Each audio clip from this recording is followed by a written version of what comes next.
تم اتنے گناہ کر چکے ہو، تم اللہ کی اتنی نافرمانی کر چکے ہو کہ گناہ کرنے کی وجہ سے تمہارے دل کٹھور ہو چکے ہیں، تمہارے دل سخت ہو چکے ہیں، پتھر سے بھی زیادہ کٹھور ہو چکے ہیں۔ اس لیے کہ پتھر بھی کچھ ایسے ہوتے ہیں کہ پتھر سے رس رس کر کے پانی بہنے لگتا ہے، پتھر اللہ کے خوف سے جھک جاتا ہے اور پتھر سے ندیاں نکلنے لگتی ہیں۔ مگر اے یہودیو، تم اللہ کے اتنے بڑے نافرمان اور اتنے بڑے گنہگار ہو کہ تمہارے دل تو پتھروں سے بھی زیادہ سخت ہو چکے ہیں۔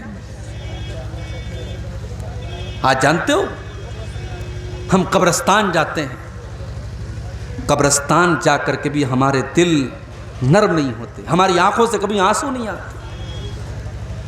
جنازے میں ہم جاتے ہیں، جنازے کو قبر میں اتارا جا رہا ہے اور ہم بیٹھ کر کے دنیا کی باتیں کر رہے ہیں، ہم انڈیا پاکستان کے میچ کی بات کر رہے ہیں، ہم وراٹ کوہلی کے شاٹ کی تعریف کر رہے ہیں، ہم دنیا کی باتیں کر رہے ہیں، ہم قبرستان میں کھڑے ہو کر کے دنیا کی باتیں کر رہے ہیں۔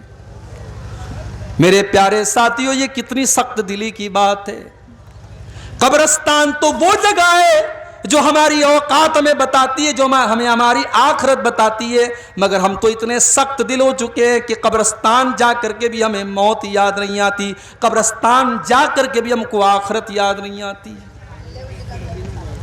ابن ماجہ کی روایت ہے، ایک انصاری صحابی کا جنازہ تھا، جنازے کو قبر میں اتارا جا رہا تھا۔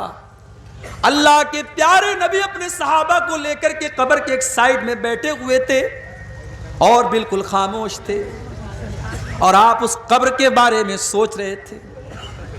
اچانک آپ کی آنکھوں سے آنسو بہنے لگے، آپ اتنا روئے حتی بل الثری، آپ کے آنسوؤں سے وہاں کی زمین بھیگ گئی، زمین تر ہو گئی۔ آپ نے اپنے صحابہ سے فرمایا لمثل ھذا فاعدوا یا اخوانی، اے میرے صحابہ اس قبر میں تم کو بھی جانا ہے، یہ منزل تم کو بھی دیکھنی ہے، یہ جگہ تم کو بھی دیکھنی ہے، تم اس کی تیاری کرو۔ او پورنیہ میں پلاٹ بنانے والوں، وہ چوک میں مکان خریدنے والوں، وہ کروڑوں کی پراپرٹی بنانے والوں، قبر میں کوئی پراپرٹی کام نہ دے گی، کوئی دکان کام نہ دے گی، تمہارے گھر کا اے سی کام نہ دے گا، تمہارے گھر کا پنکھا کام نہ دے گا، تمہارے گھر میں لگایا گیا انورٹر کام نہ دے گا۔ اس قبر میں تم کو بھی جانا ہے، وہاں تمہارا بیٹا تمہاری مدد کرنے نہ آئے گا، تمہاری بیوی تمہیں ایک گلاس پانی دینے نہ آئے گی۔ لمثل ھذا فاعدوا یا اخوانی، اللہ کے نبی اپنے صحابہ سے کہتے ہیں اے میرے صحابہ اس قبر میں تم کو جانا ہے، تم اس کی تیاری کرو۔ ہم کو تو قبرستان جا کر کے بھی موت یاد نہیں آتی، ہماری آنکھوں میں کبھی آنسو نہیں بہتے قبرستان جا کر کے۔ عثمان غنی کو دیکھو، یہ اللہ کے نبی کے وہ صحابی ہیں جن کو اللہ کے نبی نے کئی مرتبہ جنتی کہا تھا۔ عثمان غنی جب قبرستان کے پاس سے گزرتے تھے اور قبروں کو دیکھتے تھے، زار و قطار رونے لگتے تھے، آنکھوں سے آنسو بہنے لگتے تھے۔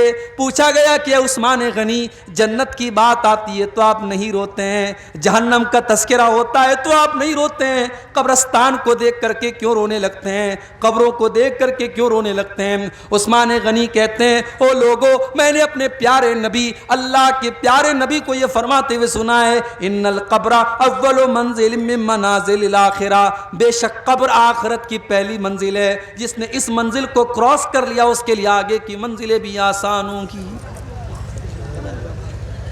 میرے نوجوان ساتھیوں، جیسے تم فیس بک کے لیے ٹائم نکالتے ہو، جیسے تم واٹس ایپ کے لیے ٹائم نکالتے ہو، کچھ ٹائم نکالو زندگی میں ایسا جب ہم ہوں، ہمارا اللہ ہو اور ہماری آنکھوں میں آنسو، تنہائی میں بیٹھ کر اپنے پاپوں کو ہم یاد کریں، اپنے گناہوں کو یاد کریں اور اللہ کی بارگاہ میں ہم دو چار آنسو بہا لیں۔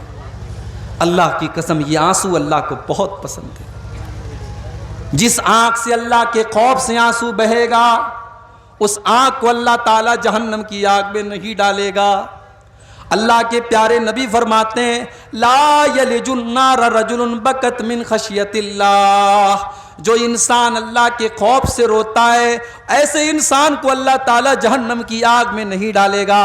حتی یعود اللبن فی الزرع، یہاں تک کہ جانور کے تھن کا دودھ نکل کر کے واپس چلا جائے، جو کہ امپاسبل ہے، اسمبھو ہے، ناممکن ہے. جانور کے تھن سے دودھ نکل کر کے تھن میں واپس نہیں جا سکتا. جو اللہ کے خوف سے روئے گا، جس کی آنکھوں سے اللہ کے خوف سے آنسو نکلے گا، وہ آنکھ بھی اللہ کے عذاب میں نہیں جائے گی، جہنم میں نہیں جائے گی. ایک اور حدیث میں اللہ کے نبی فرماتے ہیں لیس شیء احب الی اللہ من قطرتین. دو قطرے ایسے ہیں جو اللہ کو بہت پسند ہیں. دو قطرے، دو بوندیں ایسی ہیں جو اللہ کو بہت پسند ہیں. قطرۃ دموع من خشیت اللہ، ایک اللہ کے خوف سے بہنے والے آنسوؤں کے قطرے. اللہ کے خوف سے جس آنکھ سے آنسو نکل جائے، وہ آنسوؤں کے قطرے اللہ کو بہت پسند ہیں. وَقَطْرَةُ دَمٍ تُحْرَقُ فِي سَبِيلِ اللَّهِ، اور اللہ کی راہ میں بہنے والے شہید کے خون کی بوندیں اللہ کو بہت پسند ہیں.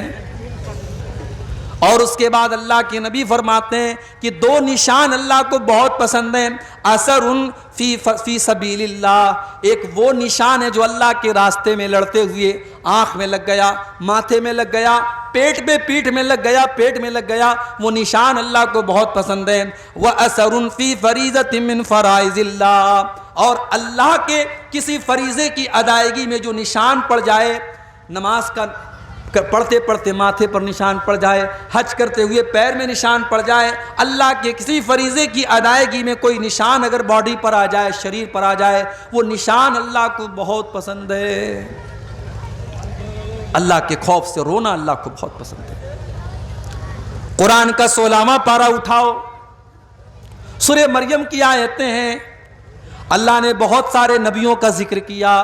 اللہ نے زکریا علیہ السلام کا ذکر کیا، یحییٰ کا ذکر کیا، اللہ نے موسیٰ کا ذکر کیا، عیسیٰ کا ذکر کیا، اللہ نے ابراہیم کا ذکر کیا، اللہ نے ادریس کا ذکر کیا، اللہ نے اسماعیل کا ذکر کیا، اللہ نے نوح علیہ السلام کا ذکر کیا.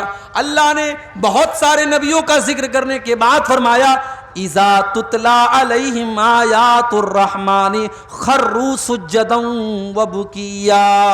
او لوگو، یہ ہمارے پیغمبر تھے، یہ ہمارے نبی تھے، یہ ہمارے رسول تھے.